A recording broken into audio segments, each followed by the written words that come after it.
नमस्कार, KKD news में आपका बहुत बहुत स्वागत है। रुक करेंगे इस वक्त की कुछ खास खबरों की तरफ।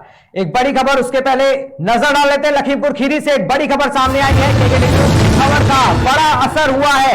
आपको बता दें कि यूपी के लोक निर्माण मंत्री जितेंद्र प्रसाद ने सभी अभियंताओं को 15 नवंबर तक गड्ढा मुक्त करने के निर्देश जारी कर दिए हैं। लोक निर्माण मंत्री जितेंद्र प्रसाद ने पीडब्ल्यूडी के प्रमुख सचिव को कड़ा पत्र लिखा और स्पष्टीकरण भी मांगा है। लखीमपुर खीरी से बड़ी खबर एक आई है, उससे आपको रूबरू करा रहे हैं। केकेडी न्यूज चैनल की खबर को संज्ञान में लेते हुए मंत्री जितेंद्र प्रसाद ने मामले को भी संज्ञान ले लिया है और एक पत्र जारी कर दिया है। संबंधित विभाग को यह कहा है, ये कड़ा निर्देश दिया है पत्र के जरिए कि प्रदेश भर में जो बारिश से रोड क्षतिग्रस्त हो गई है उनको फिर से बहाल किया जाए। 15 नवंबर से पहले जो ये काम है वो हो जाना चाहिए। आपको बता दें कि लखीमपुर खीरी के थाना उचौलिया क्षेत्र के नेशनल 24 की खबर को केकेडी न्यूज ने बड़ी ही प्रमुखता से प्रसारित किया था, जिसका बड़ा असर देखने को मिला और मामले को पीडब्ल्यूडी मंत्री ने संज्ञान में लिया। तो बड़ी खबर आपको लखीमपुर खीरी से बता रहे हैं, जहां पर खबर का असर जो है वो देखने को मिला है। 15 नवंबर से पहले पीडब्ल्यूडी मंत्री जो है जितेंद्र प्रसाद, उन्होंने मामले की खबर को संज्ञान में लिया और उसके बाद में एक पत्र जारी किया और उस पत्र में साफ साफ ये बात कहती है कि 15 नवंबर से पहले जो भी बाढ़ के समय या बारिश के समय जो भी रोड जो थी वो क्षतिग्रस्त हुई थी, उन क्षतिग्रस्त रोडों को 15 नवंबर से पहले दुरुस्त कर दिया जाए। तो बड़ी खबर का जो असर है वो आपको हम लगातार स्क्रीन पर दिखा रहे हैं।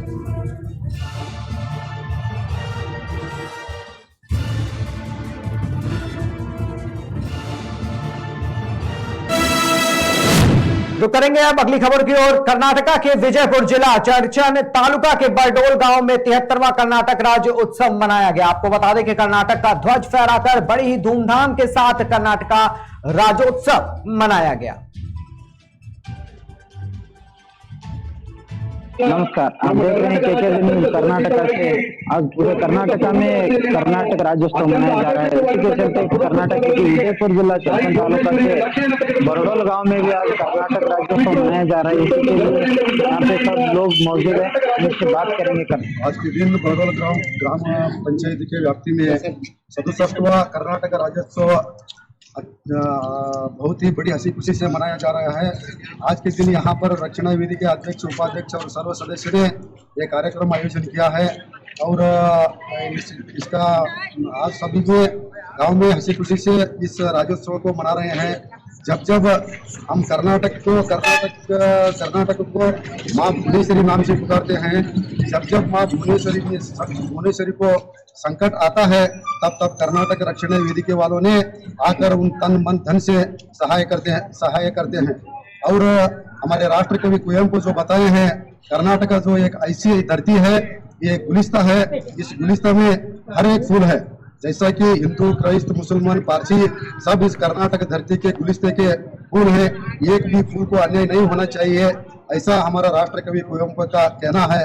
इसीलिए आज सभी धर्म वाले ने आज गांव के प्रमुख चौक में, बसवेश्वर चौक में मिलकर ये कर्नाटक राज्योत्सव आज मना रहे हैं। और इसके आगे भी इससे भी अधिक संख्या में लोग बहुत आज भी भागी हुए हैं और आगे भी भागी होंगे। और हम ग्राम पंचायती से इन सबको हमने सहाय किया है और आगे भी सहाय करेंगे। और एक शेर बोलना चाहता हूँ कि आजकल जो हमारे माँ भुवनेश्वर संकट में आ रही है, ये कहना चाहता हूँ कि गुलिस्ता जो मैंने पहले बोला, एक ही उल्लू काफी था गुलिस्ता बर्बाद करने के लिए, और हर कहीं पे उल्लू बैठा है, उस गुलिस्ता का क्या अंजाम होगा। ये कहना चाहता हूँ कि वो उल्लू को हटाने का काम आज हमारे गांव बरडोल के रक्षण वेदी के वाले अत्यंत रोमांचक तरीके से करते हैं, करना चाहिए। ऐसा बोल के मेरे दो बात खत्म करता हूँ। लाल साहब बड़गेर, अध्यक्ष। रुक करेंगे अगली खबर की ओर। कन्नौज यातायात माह नवंबर 2022 में जिलाधिकारी और पुलिस अधीक्षक द्वारा जनपद की जनता को सुरक्षा प्रदान करने और जनपद को दुर्घटना मुक्त बनाने के उद्देश्य से नई पहल शुरू करी गई। जिलाधिकारी और पुलिस अधीक्षक कन्नौज द्वारा यातायात माह 2022 अभियान का उद्घाटन किया गया। इस कार्यक्रम के दौरान एक गोष्ठी तिरवा क्रॉसिंग सराय मीरा जनपद कन्नौज पर आयोजित की गई, जिसमें मुख्य अतिथि जिलाधिकारी कन्नौज के अतिरिक्त पुलिस अधीक्षक, क्षेत्राधिकारी, नगर सहायक, संभागीय परिवहन अधिकारी, प्रमुख व्यवसायी, ऑटो शोरूम के स्वामी, ट्रांसपोर्ट चालक और परिवहन व्यवसाय से जुड़े लोगों की मौजूदगी रही। पुलिस अधीक्षक द्वारा बताया गया कि महीने भर यातायात प्रवर्तन कार्यक्रम में पूरे जनपद में चलाया जाएगा। साथ ही सुरक्षा के लिए विभिन्न मार्गों पर बने हुए संकेतक चिन्हों का प्रयोग करने के साथ ही यातायात नियमों का पालन करने हेतु जागरूक किया गया। यातायात माह की समाप्ति पर इसमें उत्कृष्ट योगदान देने वाले थाना प्रभारियों, उप निरीक्षकों और अन्य पुलिसकर्मियों एवं यातायात पुलिसकर्मियों को पुरस्कार एवं प्रशस्ति पत्र देकर भी। रुक करेंगे अगली खबर की ओर। गाजियाबाद में अपराधों पर अंकुश लगाने के लिए एसएसपी एम मुनिराज द्वारा चलाए जा रहे चेकिंग अभियान के तहत साहिबाबाद थाना पुलिस द्वारा मुठभेड़ के दौरान एक अभियुक्त को गिरफ्तार किया गया, जिसके कब्जे से चोरी की एक मोटरसाइकिल और एक अवैध तमंचा में कारतूस बरामद कर लिया गया। आपको बता दें कि हिडन पुल के पास चेकिंग के दौरान एक बाइक सवार बदमाश ने पहले पुलिस पर जानलेवा हमला किया, फिर जवाबी फायरिंग में एक बाइक सवार बदमाश के पैर में गोली लगी। मुठभेड़ में घायल हुए बदमाश को इलाज के लिए अस्पताल में भर्ती करा दिया गया। आपको बता दें कि गिरफ्तार बदमाश पर लूट और चोरी के लगभग 1.5 दर्जन मुकदमे दर्ज हैं। 22 को वरिष्ठ पुलिस अधीक्षक महोदय के आदेश पर अपराधियों की चेकिंग के लिए थाना क्षेत्र साहिबाबाद में हिंडन पुल पे पुलिस टीम के द्वारा चेकिंग की जा रही थी। इसी बीच स्प्लेंडर पे सवार होकर के एक संदिग्ध उधर से गुजरा। जब उसको पुलिस टीम के द्वारा रोकने का प्रयास किया गया तो वो रुका नहीं, बल्कि आनंद इंडस्ट्रियल एरिया की तरफ भागने लगा। जब पुलिस टीम के द्वारा उसकी घेराबंदी की गई तो उसने जान मारने की नीयत से पुलिस टीम पर फायर कर दिया गया। पुलिस जवाबी फायरिंग में उसके दाहिने पैर में गोली लगी। जब उसको हिरासत में लेकर उससे पूछताछ की गई तो उसने अपना नाम मुनाजिर बताया, जो वर्तमान में अर्थला में रह रहा था, लेकिन मूल रूप से बदायूं का रहने वाला है। इस पे करीब 1.5 दर्जन मुकदमे लूट और चोरी के कायम हैं, जो दिल्ली, मेरठ, नोएडा, गाजियाबाद के विभिन्न थानों में कायम है। घायल को हॉस्पिटल के लिए हॉस्पिटलाइज करा दिया गया है। इसके विरुद्ध उचित धाराओं में अभियोग पंजीकृत करके इसको जेल भेजा जाएगा। रुक करेंगे अगली खबर की ओर। आगरा में हरिबोल सेवा समिति और मित्तल परिवार के सहयोग से सद्भावना पार्क समिति द्वारा 11 गरीब बेटियों का सामूहिक विवाह समारोह 4 नवंबर को कमला नगर स्थित सद्भावना पार्क में आयोजित किया जाएगा। हरिबोल सेवा समिति और मित्तल परिवार ने सामूहिक विवाह का पोस्टर विमोचन किया और साथ ही सभी को सामूहिक विवाह में सम्मिलित होकर वर वधू को आशीर्वाद देने का आग्रह किया। ममता सिंघल ने बताया कि 4 नवंबर को 11 घोड़ों पर 11 दूल्हे एक साथ अपनी दुल्हन लेने जब रोड पर बैंड बाजों के साथ निकलेंगे तो ये नजारा अद्भुत होगा। सभी दूल्हे सद्भावना पार्क पहुंचेंगे और वहां विधि विधान से सामूहिक विवाह किया जाएगा। वो सेवा समिति एवं सद्भावना पार्क समिति के द्वारा यह प्रोग्राम होने जा रहा है। 11 जोड़ों की शादियाँ और ये आयोजक करता जो हमारे अशोक अग्रवाल जी और आशा अग्रवाल जी, इन्होंने एक संकल्प लिया था। इनके द्वारा ये कार्यक्रम हो रहा है और बहुत अच्छा कार्यक्रम हो रहा है। यहाँ आप देखेंगे 11 जोड़ों की शादियाँ और 11 मंडप बने हुए हैं, जो मतलब इनको बहुत अच्छा लग रहा है सभी को।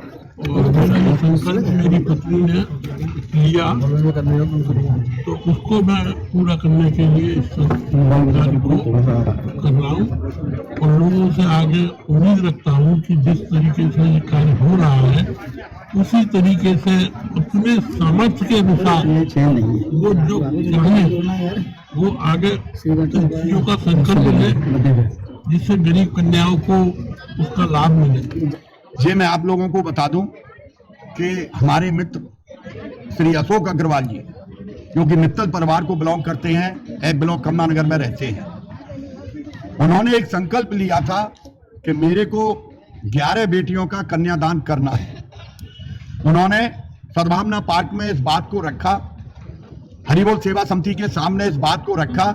हम सब लोगों ने एक मत होकर के तैयार हो गए कि ठीक है, हम लोग आपके जो 11 कन्याओं का संकल्प आपने लिया है कन्यादान का, निश्चित रूप से हम आपका संग देंगे। सभी जितने भी दर्शक देख रहे हों, इनसे हम लोगों को प्रेरणा लेनी चाहिए।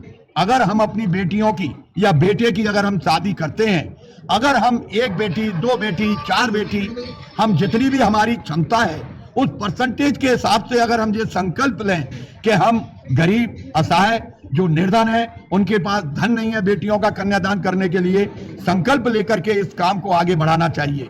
मेरा इनसे यही कर्तव्य, एक करवत निवेदन है कि आप लोग भी इसमें सामने आए। फूलपुर तहसील के अंतर्गत आने वाले बहरिया थाना क्षेत्र के अतनपुर गांव में सरदार पटेल महासभा की गई और भारत रत्न लौह पुरुष सरदार वल्लभ भाई पटेल की 147वीं जयंती पर भव्य समारोह का आयोजन किया गया। कार्यक्रम की अध्यक्षता धारा सिंह पटेल ने की और उसका संचालन जो है वो गोविंद वल्लभ भाई पटेल के द्वारा किया गया। कार्यक्रम में मुख्य अतिथि के रूप में सरदार वल्लभ भाई पटेल महासभा के राष्ट्रीय अध्यक्ष अधिवक्ता DS पटेल और विशिष्ट अतिथि के रूप में शांति प्रकाश पटेल मौजूद रहे। कार्यक्रम में हजारों की संख्या में भीड़ देखने को मिली। वहीं कार्यक्रम की बात अगर करी जाए तो मुख्य रूप से महेश पटेल, आशा सिंह पटेल, संकट प्रसाद पटेल, रामचंद्र निराला, जय सिंह पटेल सहित हजारों की संख्या में लोग भी मौजूद रहे। महासभा का राष्ट्रीय अध्यक्ष होने के नाते सरदार वल्लभ भाई पटेल की 147वीं जयंती पर, उनके जन्मदिन पर हम समाज को, देश को संदेश देना चाहते थे कि हम सरदार वल्लभ भाई पटेल की वंशज हैं। हमें सरदार वल्लभ भाई पटेल के पद चिन्हों पर चलना चाहिए और केवल पटेल समाज के लोगों को ही नहीं चलना चाहिए बल्कि सर्व समाज के लोगों को चलना चाहिए। जब तक सर्व समाज के लोग अगर सरदार पटेल के पद चिन्हों पर चलने का काम नहीं करेंगे। एक आयोजन जो कर रही है, इसका मूल मकसद समाज में बढ़ रहे अत्याचार, प्रचार, बुराई और उन सभी बातों को जनता के सामने रख के एक नई दिशा देने का काम करने का ये काम कर रही है। उसी दृष्टिगत ये आयोजन किया गया। इसी आयोजन को हम लोगों सभी लोगों ने मिलकर आयोजित किया गया है और बहुत सारे लोगों ने हमारे राष्ट्रीय अध्यक्ष और सभी लोगों की बात को सुनकर एक सरदार पटेल जी से एक प्रेरणा लेके आगे जाने का काम।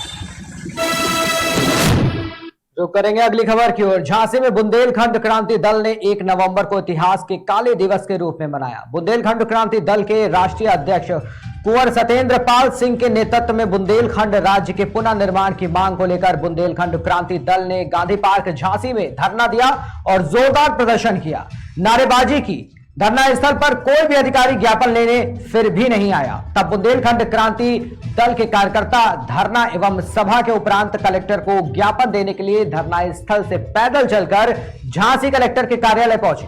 कलेक्टर के ऑफिस के सामने पहुंचने के बाद अपर नगर मजिस्ट्रेट कार्यकर्ताओं से नाराज होने लगे और गेट के बाहर जाने को कहने लगे।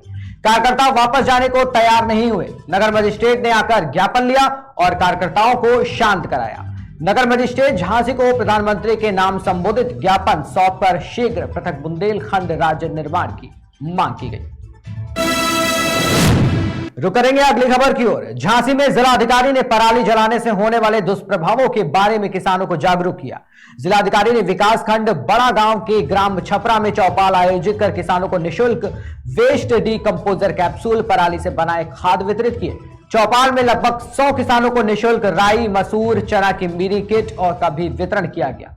फसल अवशेष प्रबंधन के व्यापक प्रचार प्रसार किसान सेवा रथ को हरी झंडी दिखाकर रवाना किया। जिलाधिकारी रविंद्र कुमार ने महिला सशक्तिकरण को चरितार्थ करती महिला किसान और अन्य कृषकों से अपील करते हुए कहा कि खेत में आग न लगाएं, कृषि अवशेष, घरों का कूड़ा खेत में किसी भी दशा में न जलाएं। लेते एक छोटा सा ब्रेक, जल्द हाजिर होंगे, देखते रहिए KKD न्यूज।